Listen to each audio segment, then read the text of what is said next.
just over a week now until primary day in New York, and the Republican candidates for governor squared off tonight in a debate that got heated. CBS 2's Dick Brennan here now with more on that. Dick? Well, Christina Maurice, in their second debate within a week, the candidates agreed on crime being out of control and once again said they would make changes to bail reform and fire New York's district attorney. But with time running out, some of the attacks on each other got sharp.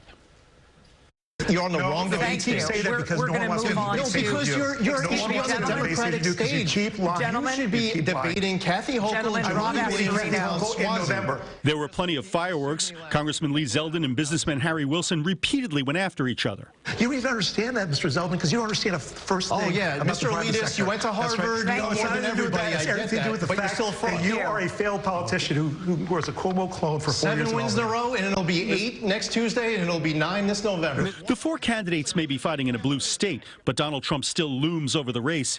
Each was asked if they felt Trump had indeed won the presidential election. It's something that we'll never, for sure know the exact consequence of in Pennsylvania allowing one county to have different rules than another county. The problem was every state, every Republican governor, every Republican legislature, every state, all 50, sent in their certified results. So there really wasn't anything that they could do other than accept those results. I believe that President Trump was reelected, and I think, unfortunately, we've seen one of the greatest crimes in American history committed against our country. I believe Joe Biden was the duly elected president of the United States. I believe that we Republicans need to move on and focus on addressing the problems that really hurt working families today.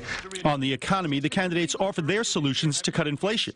We do need to meaningfully get rid of the estate tax. We need to reduce our income taxes and corporate taxes. We will cut $25 billion in spending and peel back these regulations, and that together will put $5,000 a year into the pockets of middle-class families.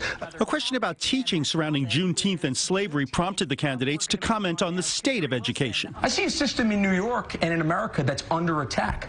I want my daughter, my baby Grace, to learn a complete history of the United States of America. And I also want her to learn very clearly that America, while we haven't always been perfect, it's the greatest country in the world. In order to teach inside of the classroom of the history of the most difficult moments in life, you don't have to pit students against other students, as we've seen inside of classrooms.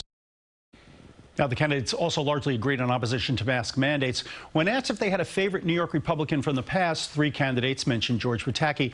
Andrew Giuliani mentioned a former New York City mayor, his father, Rudy Giuliani.